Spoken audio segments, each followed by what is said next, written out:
Un cordial saludo a todos y todas nuestros queridos y queridas oyentes. Aquí les estamos en el programa Filosofía en la Caverna. Nos están escuchando en la sede radial u online de Radio Portales. En este programa hablamos de filosofía de forma simple, sobre temas que le preocupan a usted, y el objetivo es muy básico: hablar de filosofía que ayude a las personas en su vida diaria, que sea práctico y explicado en términos sencillos. Antes de seguir con el programa, quiero enviar un gran saludo a Claudio Alvarado como radiocontrolador de la Radio Portales y a Marco Leblanc en edición y redes sociales. Me acompaña para hablar el día de hoy sobre el tema la democracia, un tema importante, complicado, que más encima nos está llamando a una elección el próximo domingo, no hay que olvidarlo, el profesor Fontaine. ¿Cómo está hoy día, profesor? Hola Manuel, muy buena tarde. Aquí, entonces, vamos a partir. La democracia siempre se dice que está en crisis, hay problemas, hay polarización, habla generalmente en los círculos más por las nubes también se habla de que, que el sistema hay que defenderlo, que es difícil de mantener. Y un término complejo realmente. Por ejemplo, hoy día para revisar un poco, me metí en la biblioteca del Congreso Nacional, la definición o un poco de cómo definen la democracia en la página de la Biblioteca del Congreso Nacional. Y dice: hoy entendemos a la democracia como un régimen político donde la titularidad del poder la ejerce el pueblo, a través de mecanismos institucionales. En el mundo contemporáneo, y aquí está la gran dificultad, existe una pluralidad de ideas, concepciones y usos para el concepto de democracia. En la mayoría de los casos, la palabra democracia es usada no solo como forma de gobierno, sino como sinónimo de libertad, igualdad, gobierno a la mayoría, justicia social, fraternidad, participación, respeto a la minoría, entre otros. Estamos contra un concepto que es complejo. ¿Cómo lo partimos, profesor? ¿Cómo partimos esta cuestión con la democracia? Bueno, yo creo que hay que hacer las distinciones, ¿no? Quizá uno debería partir de dónde viene la palabra. Entonces, la palabra democracia empieza en la antigua Grecia, en la época del florecimiento de Atenas, y era el sistema que tenían de gobernarse los atenienses, que eh, recordemos que eh, en Grecia las ciudades eran ciudades-estados, digamos, eran así, algo así como un Rancagua, pero que al mismo tiempo era una ciudad y un estado. Entonces, cada uno tenía su forma de gobierno. Por ejemplo, en Esparta, que era otra ciudad-estado, había una monarquía con dos reyes. Eh, pero Atenas tenía un régimen democrático. ¿Y por qué se llama así? ¿De dónde viene la palabra? Lo que pasa es que en Atenas habían distintos grupos que eh, juntaban, se reunían por familia y por el territorio en el que vivían. Algo parecido al concepto que uno tiene de comuna, pero que incluye también algo así como de algunos lazos familiares. A esos grupos le llamaban demos. Entonces, democracia es una mezcla entre dos palabras, entre la palabra demos, que es estos grupos comunales familiares, digamos, como una especie de comuna familia junto, y la palabra kratos, que es el poder. Entonces, es el poder de los demos. Eso se ha interpretado a la larga como el poder del pueblo, porque en el sentido de que el poder no reside en un gobernante específico, único, sino que el poder reside en los demos, en, digamos, en todos los ciudadanos de Atenas. De hecho, Pericles eh, tiene un famoso discurso que se llama el discurso fúnebre de Pericles, que hace él eh, de, después de la guerra del Peloponeso, que es una guerra que tiene Atenas contra Esparta, una guerra muy cruel que hay entre ciudades-estados que además eran como siempre aliadas eh, para defenderse de los enemigos y se hacían ligas. De hecho, hace poco, no tanto tiempo antes, habían tenido una guerra contra los persas y se habían aliado. Entonces fue como una guerra muy dura, una guerra entre griegos, una guerra entre cercanos, algo así como una guerra entre comunas. Entonces, Eh, fue una guerra muy cruel y Pericles, que era el gobernante de ese entonces, hace un discurso para, es un discurso fúnebre, de hecho Atenas pierde la guerra, pero hace un discurso fúnebre recordando todo el sentido que tuvo para Atenas la guerra y por qué pelearon. Y una de las cosas que dice, y es súper interesante porque está ahí la semilla de lo que va a ser la época moderna. Estoy hablando de el año, el siglo cuarto antes de Cristo, no, perdón, un poco antes, eh, entre finales del tercero y principios del cuarto antes de Cristo. O sea, estoy hablando mucho tiempo atrás. Y ahí Pericles dice que el sentido que ha tenido defender Atenas, que Atenas es el lugar donde todos los ciudadanos son iguales y donde el poder no reside en un solo gobernante, sino que en todos sus ciudadanos. Entonces yo creo que esa es la definición de democracia.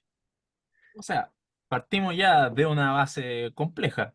Generalmente la democracia actualmente ya no se entiende como los griegos. También me gusta que trajiste a colación a los griegos.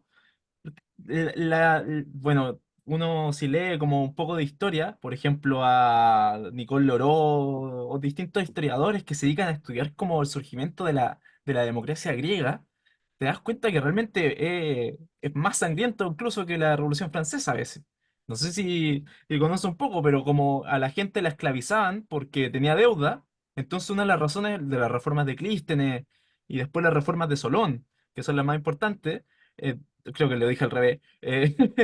Lo que Sí, pasa, sí, lo dije al revés, es Solón y después Clístenes, ¿o sí, no? sí, sí. Sí, Primero viene sí, solo. Sí. sí. Y la gracia era Pero las justamente, reformas son de él, en eso sí, está bien. sí, la gracia era justamente evitar que las personas cayeran cayeran bajo la línea de ciudadano, o sea, bajo la línea de lo que sería como una persona, ¿no? En nuestros términos modernos, claramente no me acuerdo la palabra griega para definirlo, pero sería como una persona. Porque básicamente lo que pasaba es que los ricos lo que hacían era que hacían que se endeudaran a las personas y, bueno, después las personas al endeudarse no tenían cómo pagar y como no tenían cómo pagar se convertían en esclavos. Entonces, básicamente, aquí hay mucha la interpretación de como una especie de lucha entre dos polos, el pueblo, el demos, y lo que serían no aristócratas, sino oligarcas, que es distinto a la palabra aristocracia en sentido griego y también en sentido actual, porque aristocracia significa el gobierno de los mejores y oligarca significa simplemente los que tienen el dinero. Y justamente me gusta mucho el poema de Solón, porque él se plantea a sí mismo, y quizás se puede hacer una especie de analogía con los procesos que vivimos actualmente. Él dice que se paró en el medio con un escudo, el clásico escudo griego de los hoplitas, en el medio Luego, entre el pueblo y la élite. Y se puso y no se dio frente a ninguno de los dos. Y es básicamente se paró como en la palabra que se traduce es mojón, pero el mojón básicamente es un trozo de madera, sí, ya, que ya, se ya, planta en la tierra, como la palabra antigua. sí, como la palabra antigua, Bueno, y que eso, alguna relación debe tener con lo otro, sí, porque alguna relación debe haber, pero esta es la quizás palabra ese es el antigua. origen. Sí, probablemente es el origen, pero no vamos a hacer una etimología de la palabra, pero No, pero es, justamente la democracia surge gracias bueno, también Rousseau toma esta idea de ciertas personas que impulsan la idea y que surge porque una persona, que esté el legislador, que el clásico es lo que desarrolla Rousseau después y que también ya es Solón básicamente la figura más importante, es el que crea el sistema, evitando que el demos se imponga sobre los ricos, pero que los ricos tampoco se puedan imponer sobre el demos. Y se genera esta como intento de armonía.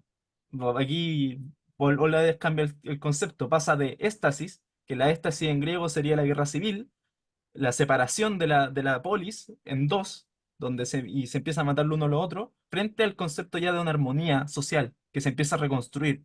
Y quizás es el paralelo que yo creo que igual podemos hacer con Chile. Nos falta quizás una especie de Solón en nuestra democracia, capaz de poder convocar las fuerzas y poder ponerse en el medio, plantarse y no darle la razón a ninguno de los dos lados. Porque claramente yo veo que nos estamos alejando, aunque me estoy yendo del concepto de democracia, pero eso es lo que yo creo que también va de la mano de la democracia. Hay una intención o un concepto de que hay una igualdad, y esta igualdad no ninguno es superior al otro. Y la democracia va acompañada de esa igualdad, que es como la igualdad en términos de trato, más que igualdad económica y cosas así. No hay ningún ciudadano que pueda decir que es mejor que otro. Eso es como la base, también una base de la democracia que viene de los griegos, creo yo. No sé, qué opinión ahí puede surgir del profesor? sí, no, no, a ver, yo creo que estoy de acuerdo, pero creo que hay que hacer una distinción y yo por eso me fui como a la parte griega. A ver, los griegos no tenían esa concepción que tenemos nosotros de persona, todo ser humano es persona, todo ser humano tiene derechos humanos, inviolables, eso no existía. Lo que existía era el ciudadano, y el que no tenía la categoría del ciudadano no tenía derechos y no tenía poder, pero el que la tenía sí lo tenía, y en ese sentido había como una especie de, uno diría, el pueblo era el demos, pero había algo así como el subpueblo, que era el que no estaba en el demos, digamos, que no era ciudadano, y esos no tenían derecho, y ahí estaban los esclavos, y la gente que era esclavizada por deuda, etcétera, y tampoco tenían una noción de derechos inviolables. O sea, uno podía perder su categoría de ciudadano. Pero, no obstante, yo creo que uno puede rescatar de los griegos ese concepto que es el que habla Tucídides en ese discurso fúnebre, que está recogido en un libro de historia sobre la guerra del Peloponeso, de Tucídides, que es un historiador griego, eh, y uno rescata de ahí la idea de que en Atenas el poder no reside en nadie en específico, sino en todos los ciudadanos. Posteriormente, pasó la historia, con el cristianismo surgió la idea de persona, surgió la idea de que todos eran eh, personas inviolables, que tenían derechos morales. Esa idea empezó con el cristianismo, con la idea de que todos somos creación de Dios, por lo tanto todos somos igual de importante. Y después vino en la modernidad la idea de la igualdad, ¿no?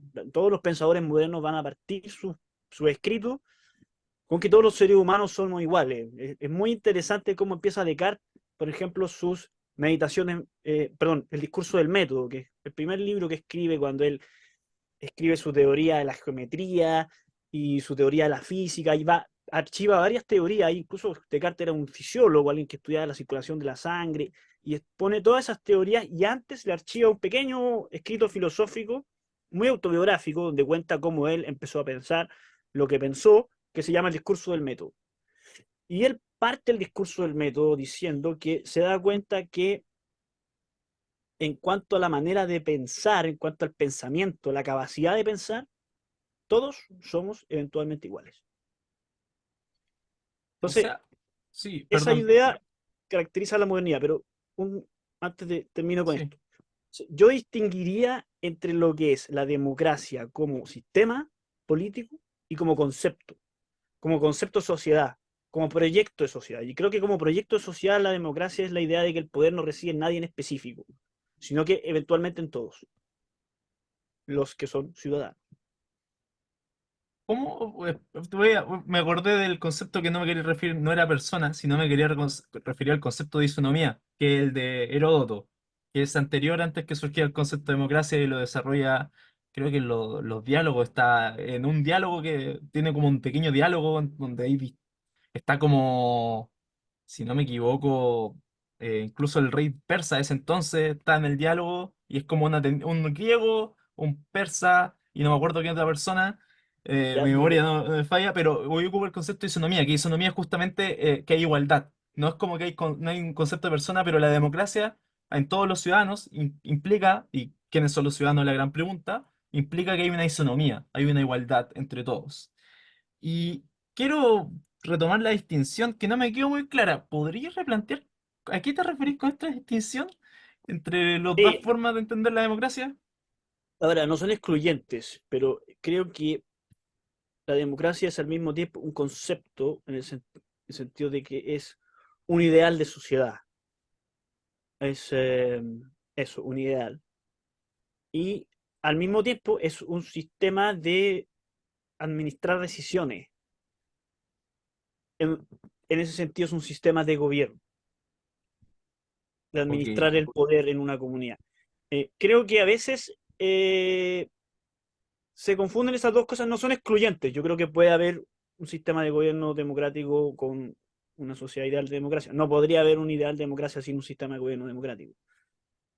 Pero puede haber un sistema de gobierno democrático que no cumpla el ideal de democracia. Y de hecho eso es lo que observamos en, en las sociedades actuales, digamos. Como que hay un gobierno democrático en el sentido de que eventualmente... Yo creo que el gobierno democrático, yo pondría dos condiciones para que haya un gobierno democrático. La primera es que los ciudadanos tengan alguna injerencia directa en alguna parte de las decisiones. Yo creo que la manera más básica es lo que se llama la democracia representativa, que al menos se eligen representantes. Todos toman parte en la decisión de quiénes son sus representantes. Eso es lo primero. Y lo segundo es que eventualmente, pero esto no necesariamente es que sea efectivamente así, pero eventualmente todos podrían postularse a los cargos políticos. Todos podrían postularse a gobernar. Yo creo que esas dos cosas son como lo que es la democracia como sistema político. Yo creo que eso se cumple en la mayoría de los países que llamamos democráticos y no se cumple en países que no consideramos democráticos como Venezuela, como Corea del Norte eh, y otros regímenes que llamamos totalitarios o autoritarios. Eso es gobierno. Pero como ideal, la democracia es una sociedad en la que todos eh, somos iguales en términos de que el poder no reside en nadie en específico. Y todos podemos, y en ese sentido, todos, no es que seamos iguales, no es lo mismo que socialismo, pero todos tenemos igual eh, jerarquía, en el sentido de que podemos tener diferencias en el que uno tiene algo más que yo, pero nadie está sobre otro. O algunos autores a veces han hablado de ciudadanos de primera y segunda categoría. Creo que ese es el ideal y en ese sentido es una igualdad ciudadana. Ok, yo tengo varias preguntas, o sea, partamos con que yo no, tu distinción no, podríamos ¿Estás de decir que acuerdo? no estoy de acuerdo, tampoco aquí me sale lo cientista político el tiro, pero bueno, lo primero es que tu definición de como democracia como actual, o sea, como no la democracia ideal, sino el sistema de administración de decisiones, me parece que está un poco complejo porque hay sistemas, por ejemplo el húngaro que se me viene a la mente, el turco que se me viene a la mente, que efectivamente cumplen las dos condiciones que tú planteas y que dentro del mundo de la ciencia política no se consideran democracias, son autocracias electorales, que es distinto a una democracia, porque la democracia sigue exigiendo más, en el sentido de que puede ser que podamos votar y puede ser que todas las personas se puedan postular, pero el gobierno tiene control sobre los medios de comunicación, dificulta las campañas electorales de los otros. Por lo tanto, no hay libre elecciones. Incluso si no dificulta la campaña electoral de los otros, lo que hace es el famoso concepto de ciencia política que es el gerrymandering, que básicamente es manejar los distritos electorales para beneficiar a sus partidarios, por lo tanto controlar la Cámara. Y hay un montón de cosas extra que van más allá y que efectivamente yo creo que la democracia no se puede entender de dos formas distintas, sino siempre se entiende como el ideal. Y ahí está, por eso también estoy de desacuerdo con esa distinción. Porque si lo dividimos de las dos formas, hay gobiernos que existen actualmente, que bajo la definición que diste recién son democráticos, pero que en la práctica, como funciona Orbán, como funciona Erdogan, que uno es el húngaro y el otro el turco, no son democráticos. O sea, recién el año pasado al alcalde de Estambul le prohibieron tirarse a las elecciones porque era el mayor rival de Erdogan, simplemente porque dijo algo en la tele. Y básicamente el tribunal, que ellos controla a los jueces, controla el poder judicial, le prohibió ir a las elecciones. Por lo tanto, perdió su mayor rival. A propósito, lo hizo obviamente para no perder, o para evitar incluso la posibilidad de perder. Entonces, cuando uno empieza a decir, ya, entonces vamos a tener que agregar más cosas, tenemos que agregar que haya el medio de libertad de prensa, por lo tanto que haya libertad, tenemos que agregar ciertas cosas que bajo tu definición serían en la categoría de ideal, entonces ya nos escapamos de esta distinción, entramos a lo que es propiamente un ideal, y la democracia para mí siempre es un ideal. O sea, vivir una democracia es complejo por lo mismo, porque apuntamos a un método de toma de decisiones, pero que conlleva también un montón de cosas extra, como por ejemplo la igualdad, que conlleva ciertas libertades, que conlleva que el Estado tenga ciertas cosas, que mantenga la neutralidad frente a las posiciones de las personas, mientras estas posiciones claramente no atenten contra la democracia misma, un montón de cosas extra. Entonces, por eso me parece un poco rara la distinción. No sé qué opina el profesor. Sí, estoy parcialmente de acuerdo contigo. Yo creo que hay cosas que son importantes que no mencioné y creo que tienen que estar. Y digamos, eso, en ese punto tú estás en lo correcto. Eh, creo que es muy importante la idea de la opinión, lo que se llama la opinión pública, en el sentido de que haya como un lugar donde se pueda opinar y en ese sentido los medios de comunicación cumplen un papel muy importante y la libertad de expresión es fundamental. Hay un estudio que hace un filósofo contemporáneo que se llama Jürgen Habermas de la opinión pública, muy bueno, que muestra el rol que han cumplido en la democracia, la opinión pública y, digamos, los medios de comunicación de masa que ponen.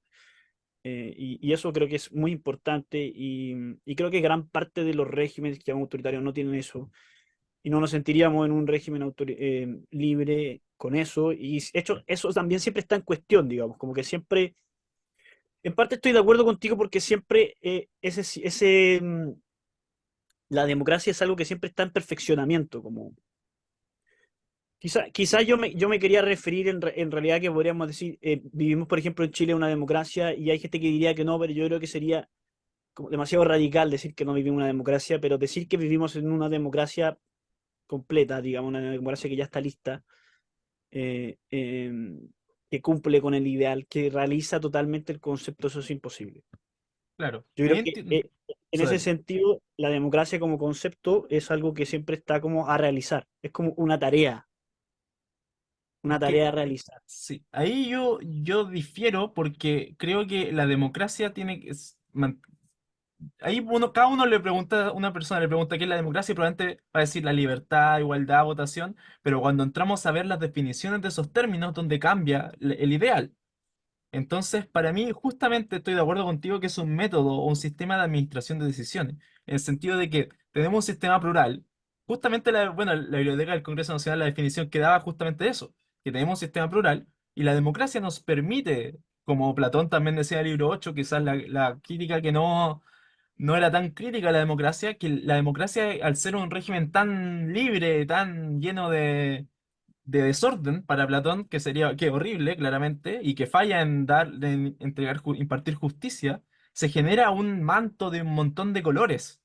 Es como si fuera una alfombra llena de colores, porque hay miles de ideas intercambiándose. Aquí falta ahí el que me contradigan lo que dije Platón, pero básicamente eso se puede entender que es una crítica, pero no tan crítica. Y la democracia es justamente eso. Entonces, yo creo que la democracia, como sistema que se aplicamos en la realidad, es uno, en el sentido de que tenemos que intentar incorporar a todas las personas. Y otro es el ideal que cada uno ve en la democracia. Y si es realizable o no, es otra cosa. Por ejemplo, para mí el ideal que la derecha ve en la democracia y el que la izquierda ve en la democracia es muy distinto. Pero eso no implica que no puedan convivir en el régimen democrático chileno, que de por sí es democrático, porque si no fuera democrático, no podrían convivir. No sé si me explico un poco cómo estoy haciendo la distinción. Estoy ocupando una distinción, pero distinta a la tuya. Eso sería. Sí, yo creo que uno podría distinguir entre el sistema y el ideal, y a veces, pero también está relacionado. Yo creo que separarlos completamente, porque el sistema de alguna manera apunta a llevar a cabo ese ideal. De hecho, si uno se fija, en realidad todos los partidos políticos, que son otro componente muy importante de la democracia, todos los partidos políticos tienen un ideal de sociedad. Hay un idealismo implícito en todo partido político. ¿No? Incluso el partido político más, que se llama más pragmático tiene detrás una idea de sociedad, algo que realizar. Quizás una de las que podríamos llamar una de las crisis que estamos viendo hoy en día en Chile y en la sociedad en general es que a veces esas como ideales a realizar como que se han dejado de lado un poco, se han ido diluyendo Como o Yo se creo han que como podríamos oxidado también.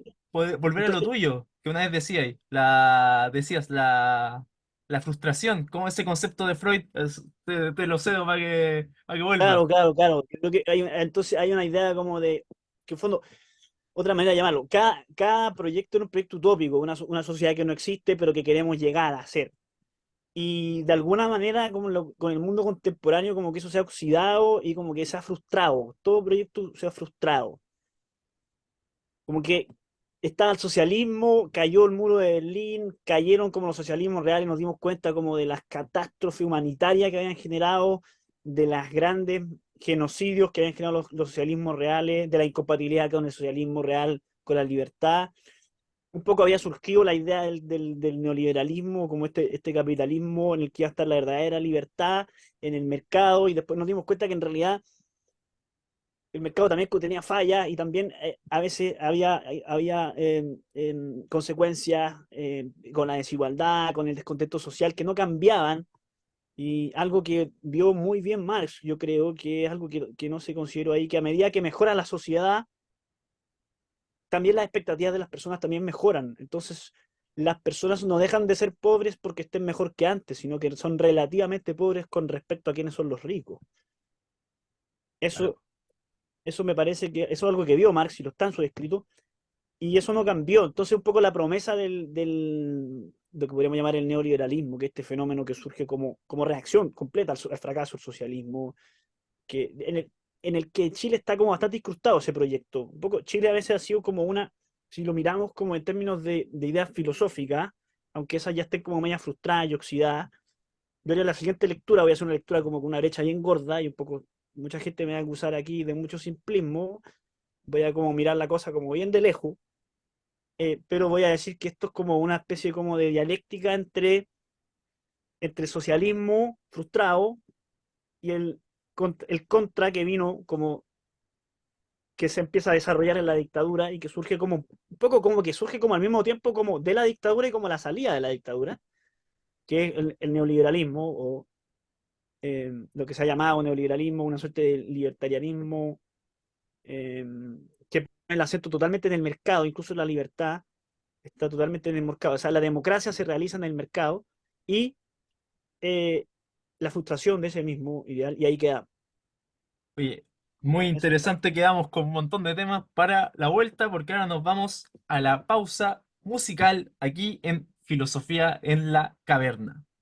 Bienvenidos y bienvenidas nuevamente al programa Filosofía en la Caverna con el profesor Fontaine y acaban de escuchar Pink Floyd Waiting for the Worms, un temazo. Además que hace poco nos visitó Roger Waters y debo decir que yo lo fui a ver y estuvo increíble. Volviendo al tema de hoy, que es la democracia, estamos hablando un poco de... Nos fuimos por una vertiente que es como el tema de la utopía y cómo los partidos políticos ven la utopía, cómo los distintos sectores políticos, mejor dicho, ven la utopía. Y un tema importante porque uno puede entender la democracia como una utopía, pero al mismo tiempo puede entender las utopías dentro de los participantes de la democracia. O sea, si yo le pregunto, por ejemplo, a un senador o a un diputado o al presidente de algún partido político, y le digo, Oiga, ¿usted cuál es el mundo ideal que se imagina? Eso es una pregunta importante y relevante también, no solamente porque nosotros creemos que debe existir un sistema democrático que vaya mejorando en el tiempo, sino también porque se ve que hay una idea de un progreso, ¿no? ¿Cómo lo ve usted, señor Fontaine, profesor? A ver, hola, ¿cómo están? Mira, yo creo que la democracia se sostiene en la base de proyectos políticos, o sea, porque en el fondo, ya que todos votamos, o ya que todos como que participamos de la elección, no votamos por nuestro proyecto, sino que elegimos un representante. Y ahí el que, de alguna manera, el que acopla todos los proyectos y es lo que llamamos el partido político, ¿no? Entonces, la democracia funciona cuando hay varios partidos políticos, o por lo menos dos partidos políticos. Cuando hay un solo partido no puede haber democracia. Entonces, hay más de uno en el sentido que hay más de una oferta, hay más de un proyecto de sociedad disponible, en que las personas que participan de ese proyecto de ese partido, perdón, tratan de llevar a cabo ese proyecto. Eh, Básicamente, en las democracias modernas estamos divididos a grandes rasgos entre derecha e izquierda, partidos de derecha, partidos de izquierda, y que tiene que ver con una división como qué papel juega el mercado y el Estado, como que esa es como la línea de corte entre las dos grandes posiciones. Ahí encontramos miles de posiciones, en Chile cada vez hay más. Me da risa que eh, hayamos pensado, por ejemplo, que la derecha radical se terminaba en los republicanos, y ahora está como el proyecto de que quizás surja una derecha más radical que los republicanos, y al mismo tiempo la izquierda siempre va surgiendo, y la izquierda como que siempre es como muy creativa para ir creando cada vez un partido más radical que el otro. Entonces, esta convergencia social se creó como una manera más radical de lo que se llama la izquierda autónoma, que a su vez se creó como un movimiento más radical de lo que era el Partido Comunista. Entonces, así se van pasando de aposta de... eh, pero bueno, en fin, en general, la división está entre qué papel va a jugar el Estado y qué papel va a jugar el mercado. Y tenemos dos ofertas de sociedad. Pero creo que lo que podríamos llamar la crisis, no sé si estás de acuerdo conmigo, Manuel, yo creo que lo que podríamos llamar de crisis es que esas ofertas están un poco gastadas, como que. Y eso hace que, en el fondo, la sensación que tiene la gente, me da la impresión a mí, es que los gobiernos se suceden, los políticos se suceden los congresistas, se suceden los proyectos constitucionales, los proyectos de ley y las cosas no cambian. Hay una sensación como eh, de que no se produce nada, de que hay una promesa incumplida. Me gusta esa idea como de no se cumple la promesa, porque si uno se fija en los gobiernos en el mundo, no solo en Chile, pero en general en Chile, después de la vuelta de la democracia, uno ve proyectos que nunca se pueden realizar como se prometieron. Uno compara lo que fue los programas de gobierno, uno ve los discursos de la campaña, por ejemplo, de Lago, después lo que fue el gobierno de Lago, la de Elwin, lo que fue el gobierno de Elwin, que hubo cosas muy buenas, pero no es la promesa cumplida, digamos. Y hay un periodo como al final de la concertación donde uno empieza a ver una cierta como que ya no hay mucho cambio, porque al principio sí hay mucho cambio en el sentido de que se empieza a reabrir la democracia, el mercado empieza a tomar mucha fuerza, entonces empiezan a mejorar las condiciones de vida de todo y todos ven como esa mejora, empieza a haber como canales de televisión abierta, empieza como a abrirse Chile un poco y eso genera una sensación de una nueva sociedad, como que pero a la larga eso se empieza a gastar muy rápido, porque en fondo la vuelta a la democracia siempre va a ser un proyecto de corta duración, porque después devuelve la democracia y viene, bueno, ya, ¿ahora qué hacemos? Porque ya la tenemos la democracia. Entonces, como que eso pasó muy, muy rápido en Chile. Y Y ahí, creo que en el mundo hay esa sensación como de que se suceden el gobernante, pero el pueblo como que sigue igual. ahí yo voy a hacer una lectura un poco fuera de los carriles de lo que es la tradición de teoría política y teoría democrática, y quizás no tanto, algunos autores que también defienden esto. Yo creo que la democracia como tal se basa en la fe. No en la fe cristiana o en la fe, sino en la fe del sistema democrático como tal.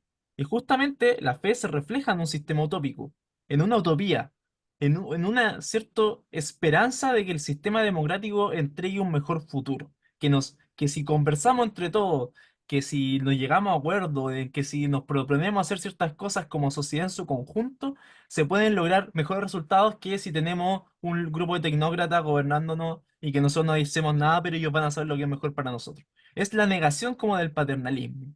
Y yo creo que la crisis de la democracia va de la mano de que los partidos políticos perdieron la fe en eso, en ese ideal de la democracia, desde la base. No hay fe en la democracia, pero también siento que hay una percepción en el tiempo de que las personas, como en general, han perdido esa fe, han perdido la utopía, porque la utopía se transforma en algo negativo. O sea, que tú tengas esperanza en el futuro es peor porque finalmente estás esperando que el futuro vaya a ser mejor, cuando lo más probable es que va a ser peor. Entonces, ¿para qué rayos vas a estar pensando que el futuro es mejor y te va a decepcionar cuando es mejor prepararse para lo peor y que venga lo peor?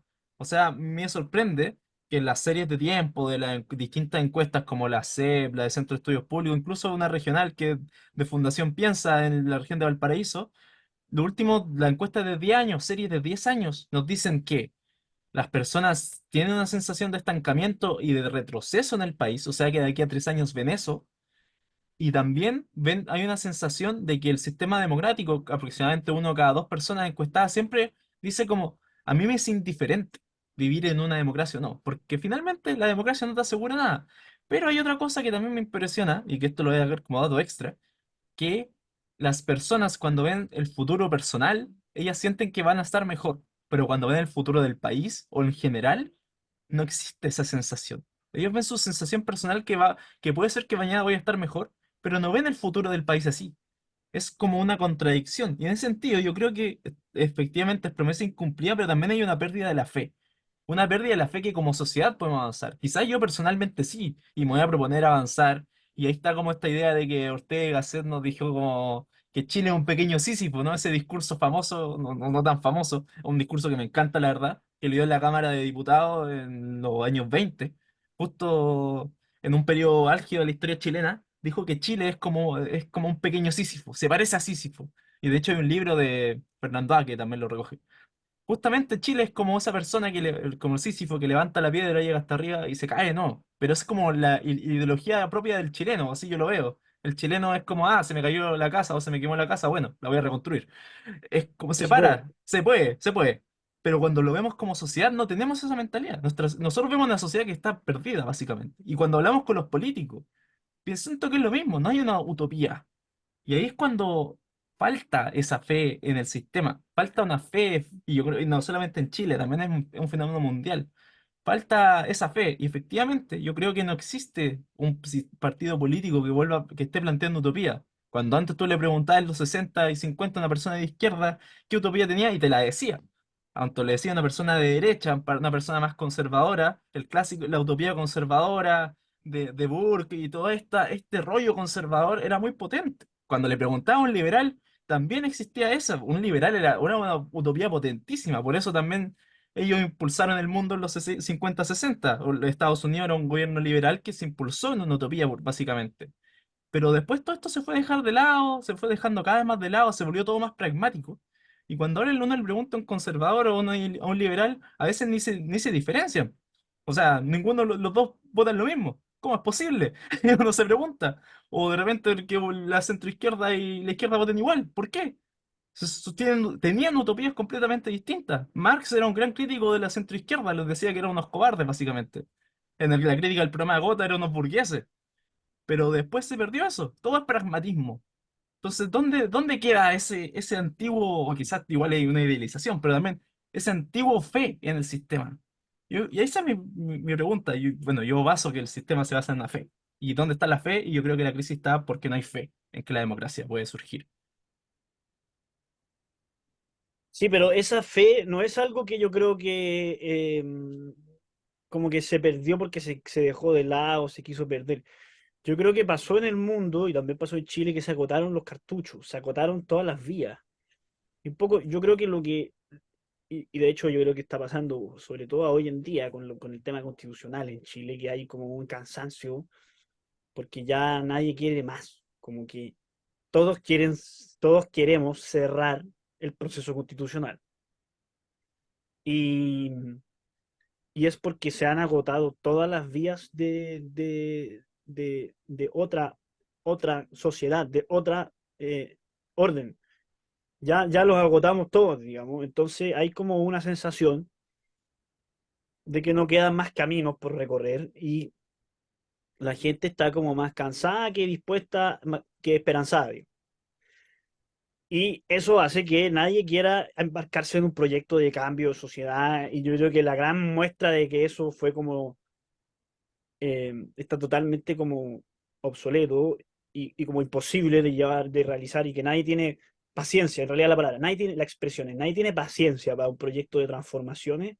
Es lo que pasó con la fracasada convención, digo, que fue como que trataron de escribir el nuevo Chile y todo Chile miró esto y dijo, no tenemos paciencia de nuevo para esto, lo siento. Y por eso quedó como un circo, porque en el fondo como que llegó a ser patética Claro. esa idea. Eso no fue siempre así, digamos, en la historia del mundo. Pero yo creo que eso pasó porque se agotaron las vías. Un poco ya no hay mucho más caminos que recorrer. Como que yo siento que estamos como que ya no sabemos cuál más, ya fuimos para adelante, fuimos para atrás, fuimos para el lado, ya no sabemos. Nos falta volver a las monarquías nomás, ya. No, pero ahí yo creo que estoy en desacuerdo, la verdad. Yo creo que no hemos votado los cartuchos. Que si partimos de esa base, entonces, ¿para qué vivimos en democracia? Ese es mi punto también. Por eso también digo la fe. No es como que yo creo que hagamos votado los cartuchos. Aquí vuelvo a mi idea central de que la democracia se basa en una fe en que podemos avanzar. Es como la idea ilustrada, pero no sé si como más general. O sea. Para mí el gran ejemplo puede ser el New Deal americano, puede ser la reconstrucción de Europa, incluso la reconstrucción de Chile después de la dictadura, el avance de la economía. No es como que hayamos botado los cartuchos, es simplemente que se generó un avance en la sociedad y claro, se va agotando en el tiempo. Pero de alguna forma, mi mayor problema o el mayor problema que yo veo son las élites que se agotaron muy rápido, se empiezan a agotar y se empiezan a encerrar y dejan de conectarse con las personas. Y cuando pasa eso, finalmente cuando las élites o las personas de las clases medias pierden la fe en la democracia, es cuando realmente tenemos un gran problema porque son las personas que generalmente participan en lo que es la política electoral. Las personas de las clases más bajas les cuesta más entrar y esa barrera de entrada aún sigue siendo muy alta en términos de economía, porque hay que gastar mucha plata en campaña, un montón de cosas. Y eso también yo lo encuentro problemático, que también por eso hay mucha gente que dice que no vivimos en democracia, porque no todos realmente pueden acceder a cargos públicos. Pero yo creo que finalmente nuestro problema, el problema de la democracia en el mundo, se basa mucho en esto y por qué también tienen tanto éxito los proyectos populistas. Porque son algo nuevo, te prometen una utopía. Orbán te promete una utopía, Erdogan te promete una utopía, te promete la utopía clásica del Islam antiguo, la parte del Islam del Imperio Otomano, te niega la parte de Ataturk, que es el padre secular de la República Turca, te aparecen el movimiento extrema derecha polaco, que también te promete una utopía, Trump también te promete una utopía, te promete que va a ser América grande de nuevo y volver a los valores que formaron América. Entonces, yo creo que no se han acabado los cartuchos, más bien nosotros no vemos los cartuchos que otras personas están viendo y por eso le está yendo bien a esos movimientos. No sé cómo lo ves tú ahí. Sí, pero de alguna manera esas utopías, lo que llamamos el populismo, no es más que eh, como el reciclaje de algo que ya se agotó, con nuevas palabras, con mejores ornamentos, pero todos los populismos terminan siendo un reciclaje de algo que ya no corrió, digo.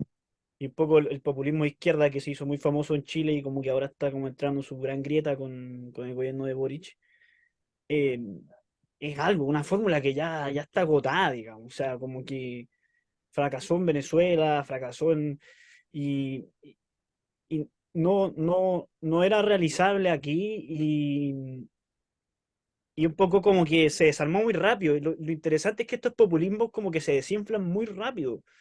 Como que empieza el gobierno, es como todo ya la nueva idea y como que la idea obviamente nos damos cuenta todos que no era tan nueva, que ya estaba hecha y la cosa estaba gastada y estaba como destinada al fracaso y fracasó mucho antes de que volara. O sea, es como un paracaídas que ni siquiera alcanzó a salir del avión.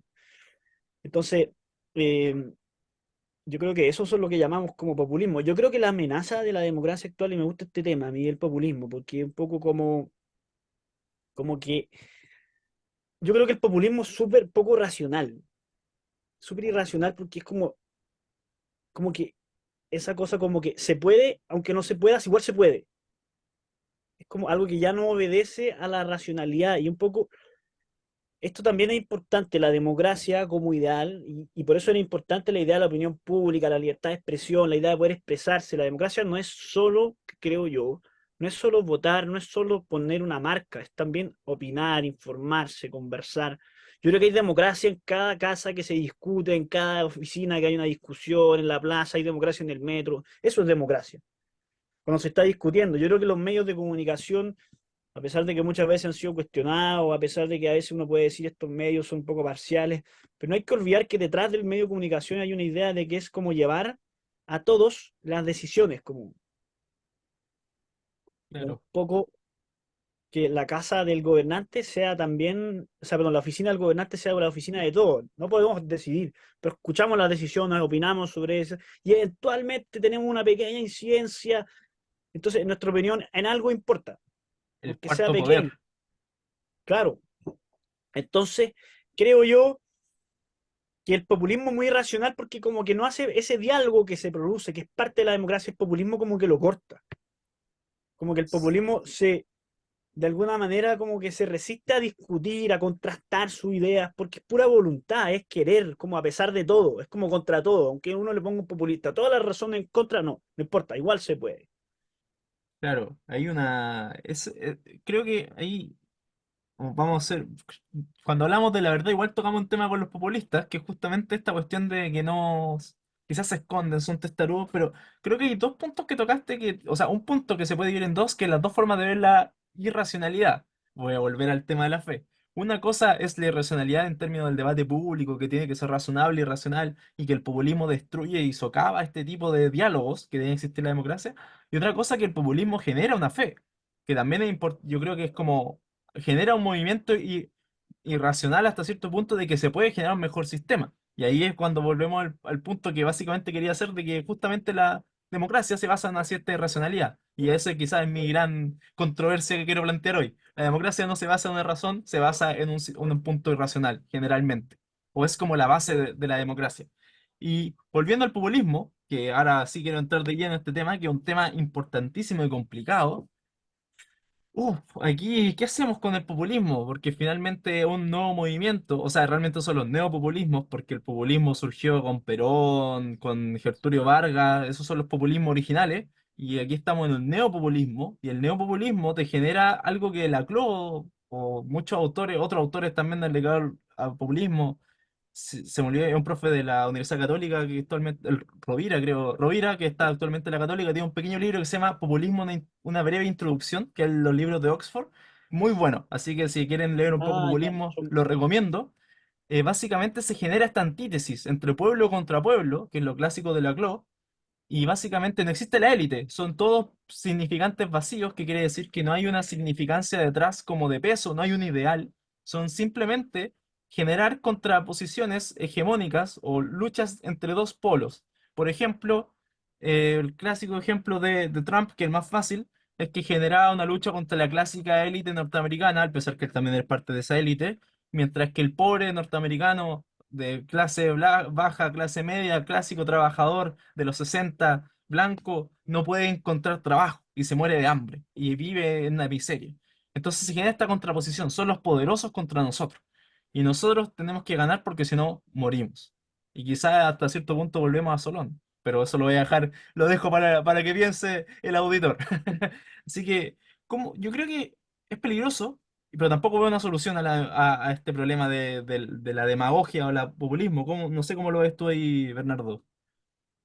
Sí, yo creo que la Globo es como el gran teórico, ¿no? Del populismo, que al final su pensamiento intencional o no intencionalmente ha permeado tanto la izquierda como la derecha. Quizás partió por la izquierda, pero la cosa permeó la derecha como, por decirlo así, como contraefecto, terminó llegando a la derecha y un poco es como que su idea están un poco bastante permeadas como muchos políticos. Yo creo, incluso hay mucho de la Globo en Milei, a pesar de que Milei sea como un anti-izquierdista, como que yo creo que él tiene como un eco de la Globo metido como en sus formas, en su manera de plantear. Él también hace eso que tú dijiste, como nosotros contra ellos, amigo, enemigo, estamos contra el poder, la casta que llaman. Eh, Creo que en ese populismo se está perdiendo algo que es fundamental en la democracia y que yo creo que lo más importante de la democracia no es que todos decidamos, no es eh, que haya una decisión colectiva. Lo importante de la democracia es que no haya arbitrariedad, que la decisión que se tome, y esto me parece que yo creo que Rousseau lo planteó de la mejor manera, que es lo que él llama la voluntad general, que es que la decisión que se toma no está basada en el interés particular de nadie, sino que el interés general de todos. Eso que Rousseau llamó la voluntad general, yo creo que todos estos movimientos populistas la han perdido y yo creo que una de las como las gran como falencias, yo creo, de la CLO y de los pensadores que surgen de ahí, es que no tienen una noción de un ideal universal, digamos, para todos. Un ideal que sea para como pensar la sociedad para todos, independiente de en qué posición esté yo. Esto que hace Rawls cuando piensa el velo de la ignorancia, cuando dice, a ver, me voy a imaginar una sociedad en la que yo no sé que nadie sabe qué posición va a ocupar, si va a estar arriba, abajo, si va a ser pobre, rico, hombre, mujer, heterosexual, homosexual, etcétera. Pensemos qué regla elegirían esas personas. Esa noción de universalidad, de pensar un gobierno para todos, independiente de qué grupo es, yo creo que es lo que se perdió en el populismo. Y eso me parece muy peligroso porque esa noción de universalidad es el fundamento de la democracia. Entonces, si perdemos eso, la democracia termina pervirtiéndose En en un cualquier gobierno cosa, que no es democrático, sí. O porque no está sea, gobernando para todos. sí, es un punto importante ese. Creo que volvemos aquí, flashback de la semana pasada, cuando hablamos de lo particular, de esta cuestión de que hay filósofos que dicen que no existe una moralidad universal, que todo es relativo. Es básicamente lo mismo, pero en política. O sea, cambiamos la moral por la política. Acá estamos discutiendo justamente que hay personas que creen que todo se puede relativizar en política, pero hay ciertas personas, o muchos filósofos y filósofas universalmente, que dicen, no, hay ciertos valores universales que vale la pena defender. E incluso si no son universales al 100%, digamos como que no son necesarios, son condiciones básicas de la humanidad, por lo tanto, en nuestra condición humana actual, sí hacen sentido, ¿no? Oye, Bernardo, nos queda, tenemos que ir ya ir cerrando. Te voy a dar la última palabra y también, si quieres, o me lo dejas a mí, como te cedo el poder de decisión de la sección El filósofo recomienda. Así que Vamos bien palabras finales y adelante. es un ejercicio democrático, ¿no? Yo creo que como cientista político, yo creo que te corresponde a ti recomendar el libro de Democracia. Creo que ahí recomendaste uno que me pareció como buena alternativa. Yo no he leído ese, pero sí he leído varias como introducciones de Oxford, una pequeña introducción, o a very short introduction. Hay de todos los temas de la filosofía y yo creo que son muy buenas, así que yo las recomiendo en general y las hacen gente muy preparada. Así que te deseo a ti eso.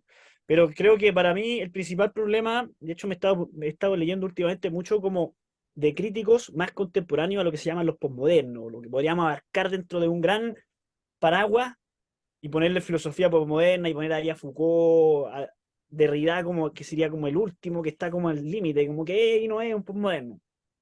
Y un poco de eso se trata como la deconstrucción, ¿no? Como que está como entre el que y no es. Sí, totalmente. Y, y Deleuze y todos los franceses, como los teóricos franceses y otros teóricos, y un poco como la variante que surge del existencialismo. Bueno, y podríamos poner a otros filósofos más, Rorty como que está también ahí como al borde, es como un hijo bastardo de Derrida que está como ahí. Ya, pero surgen todos esos filósofos, yo te he estado leyendo como crítico de eso, quizá el principal crítico es Habermas, ¿no? Como el padre, que quieren retomar esta idea. Yo creo que la gran falencia de la posmodernidad, de este como eh, proyecto que se rebeló contra el ideal de la ilustración, es que perdió esa noción de universalidad. Y especialmente como el ideal político perdió esa idea de que el gobierno tenía que ser para todos y la ideal de sociedad que yo tenía que plantear tenía que ser universal. No un ensamblaje de intereses particulares. Uy, qué buena forma de cerrar. Ahí yo estoy de acuerdo con esa frase, completamente adhiero y aprovecho de hacer la recomendación.